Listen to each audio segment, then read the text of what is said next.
Welcome back to The Last Lap. My name is Jimmy, and I am joined by my friend and co host Matthew as always.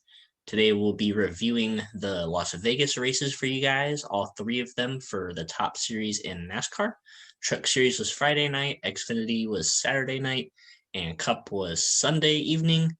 But before we hop into that, we just want to remind you guys to subscribe to the channel. We upload videos every Monday and Friday.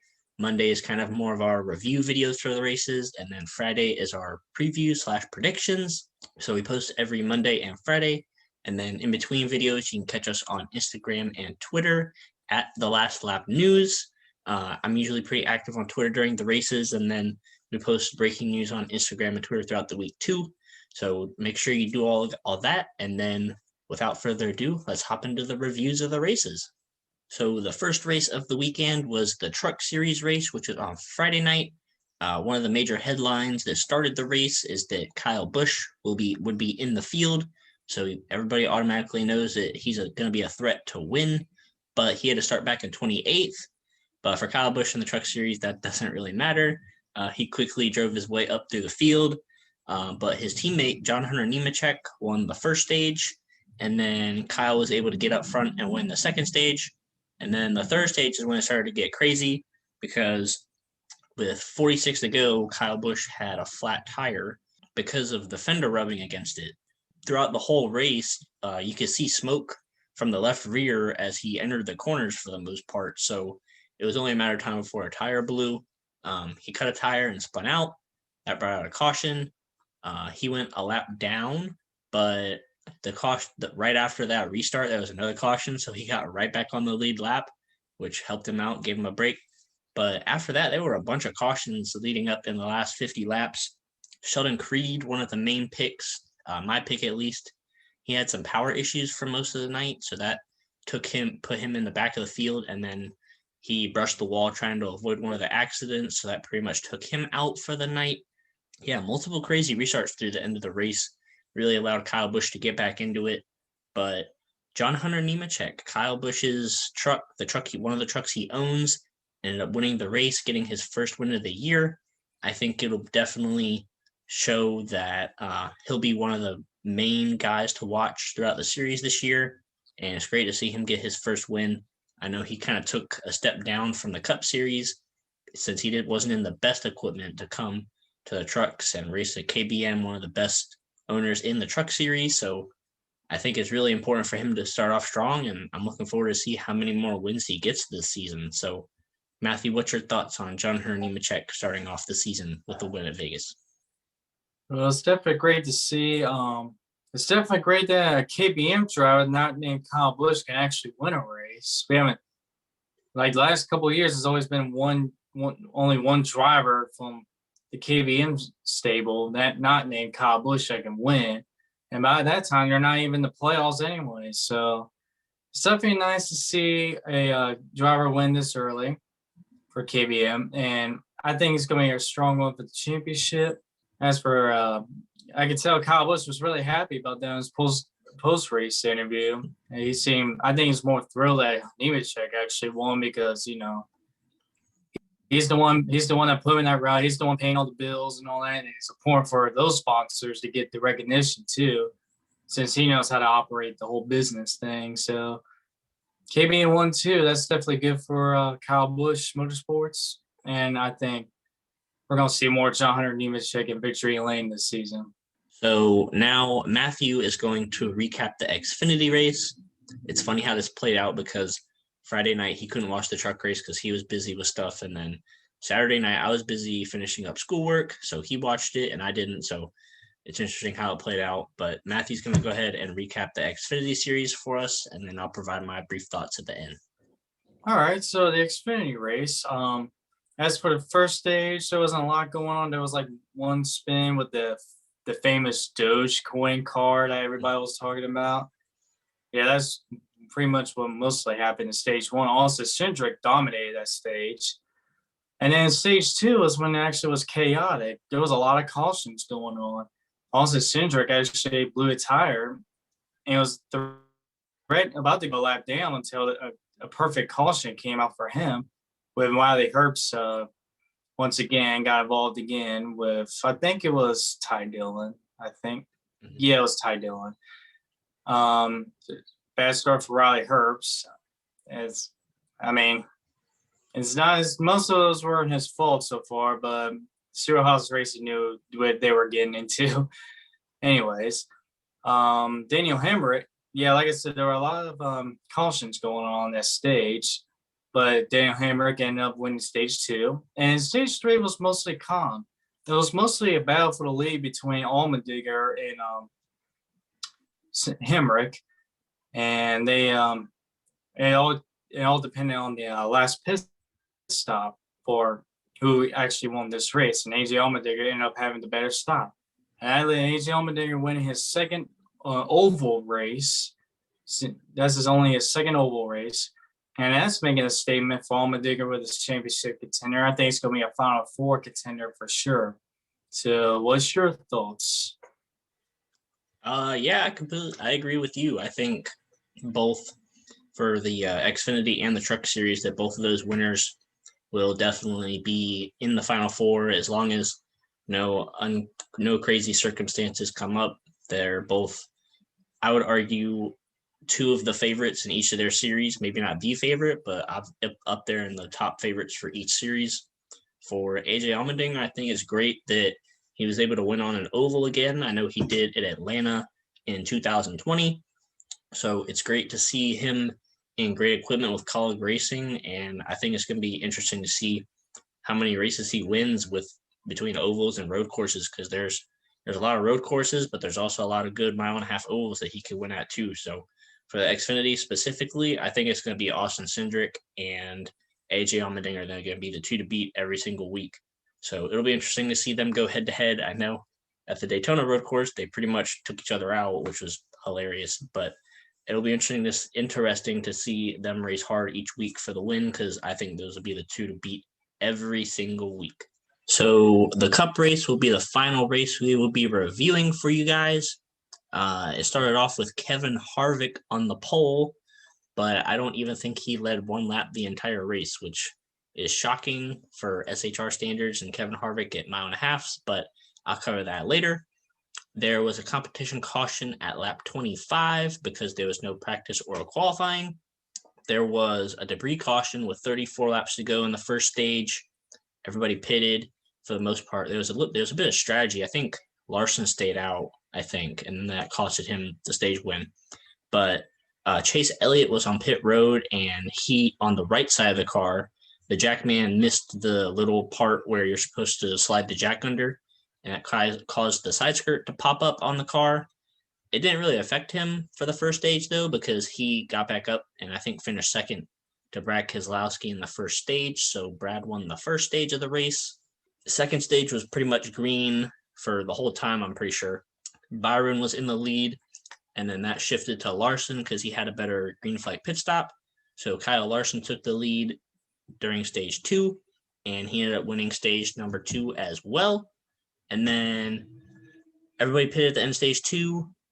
Chase Elliott fixed the damage on that right side of the car, and that put him back in traffic.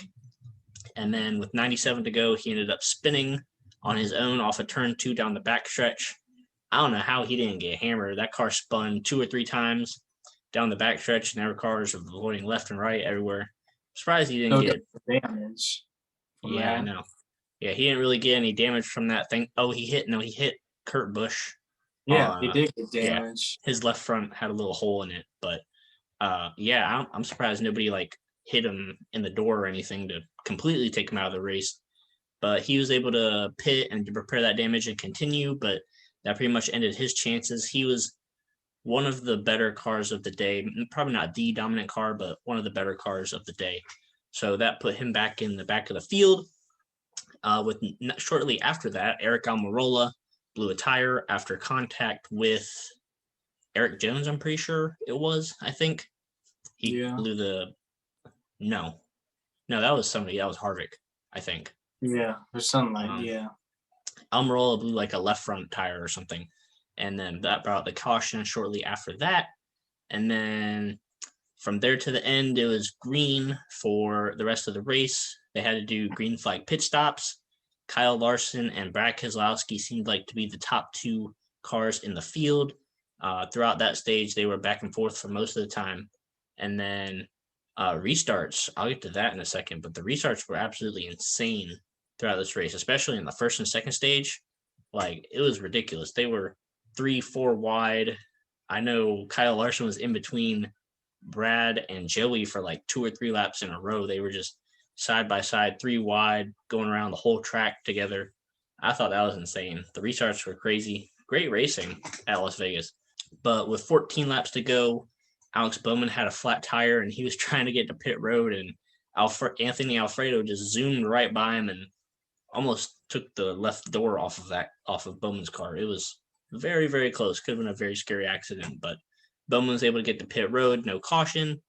Larson was still in the lead at that point, and he went on to win his first race with Hendrick Motorsports in the number 5 car that is tributed to Rick Hendrick's son, Ricky Hendrick. The paint scheme looked pretty much almost identical to that car, so I thought that was really cool that they were able to put Hendrick's sponsor on the car, but also make it personal to Rick Hendrick as well by putting pretty much the same paint scheme design as his son that he had that was lost. Wasn't he? He was in that plane crash, right, in 2004. Yeah. Pretty sure. Yeah. So it was really cool for the 5 car to go to victory lane with that paint scheme on it. I'm really happy for Kyle Larson, able to get the second chance and be able to capitalize on it in Hendrick equipment, be able to win in his 4th race of the season. But Matthew, what is your thoughts on the entire race? Yeah, normally I don't like the package, but this was definitely one of the instances that I actually enjoyed it. I mean, it was really great racing. I feel like definitely one of the better races with this package, like Homestead. So far the 2 550 horsepower packages have not disappointed so far. Hopefully it stays that way. I doubt it though, especially Texas. But other than that, it's been pretty good so far for this package. It was only a matter of time till Larson won. I didn't think it would come this early, so that's good for him. It's good for the sponsors because he needs some big time sponsors, and that's definitely going to help that now. Because even when he finishes good, it just seems like they weren't really interviewing him that much until he finally won a race. So he finally was able to get the recognition, stuff like that. That's going to help him.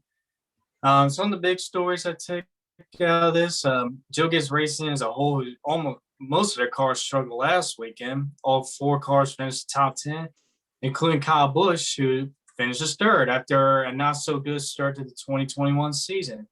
So it's good for them to have a top 5 finish, and it'll give them a good starting position for next week. And another underrated storyline, who finished 10th, Eric Jones in the 43 car, which definitely good for that team because their future right now is really uncertain. With Bubba Wallace leaving, those sponsors going with him are out of the sport. So their future's uncertain. So it's definitely good they got this top 10. That's going to help them. JTD Daugherty Racing, both of their cars top 15. That's also good. A good headline for them, especially for Ryan Preece, who doesn't have a charter, which I think who should have a charter by now instead of one of those Rick Ware Racing cars, who all they do is stay in the back and be in the leader's way every lap. Just saying. But good run for them. A big takeaway, though, Stewart-Haas Racing. Terrible. The best driver, Kevin Harvick, finished 20th. And everybody else finished behind him. A lap down, too, I might add. He finished a lap down, too. So, yeah. I couldn't believe it. I feel like that's crazy, considering how Harvick and NCHR is definitely a top team, and they did not do good at all. One driver I'm really concerned right now is Eric Almirola. Terrible start so far. We thought it would be an automatic playoff lock. It's not looking that way right now with these new 4 different winners right now. It's not looking too good for him. He needs to step it up because this is his contract expires this year. His future's uncertain. Will he come back or will he not? And that's going to depend on how he does this season. So far, it's not looking too good. So he's got to step it up there. But other than that, it was definitely a pretty good race for sure. Definitely, like I said, one of the better races with this pack controversial package. So I think they deliver on that. Yeah, so I'm gonna briefly talk about your two of your main points. So Joe Gibbs Racing, yeah, I agree with you that it's great to see all of their cars up in the top 10, especially Kyle Busch, who struggled a lot last year and a little bit earlier on this year on the mile and a half track. So it's great to see him up there in the top five, as well as his other JGR teammates. I'm kind of surprised that Truex wasn't able to get up there to the lead because early on it seemed like he could keep up with Brad and Larson, but still a good run for JGR in general. Hendrick Motorsports was good too. They had Chase and Bowman and Byron and Larson. They were all up there in the top five and top 10 at some point, but unfortunately, Chase had his issue where he had the side skirt, so they had to repair the damage, and then he spun out and got a little bit more damage. So unfortunately, he couldn't be up there, but Hendrick Motorsports was really good too. 2 wins in a row for them on mile and a half tracks. I think especially with William Byron getting a win early and showing how strong he is right now, he's on track to have a breakout year this year. And Kyle Larson, obviously, with all the controversy and everybody wondering if he could get to victory lane and Hendrick equipment, got that done. So, two of the more not unsuspected winners for Hendrick Motorsports, but still, it's great to see them win 2 mile and a half tracks in a row. So, it'll be interesting to see if they can keep this up throughout the whole season. And then Stewart Haas Racing, like you said, absolutely terrible at Las Vegas. Kevin Harvick, he's been really dominant there in the past few years, especially in the spring race, but he just couldn't get the handle on the car and finished 20th, I'm pretty sure he said, and a lap down. So that was definitely is not looking good for Stewart Haas Racing so far.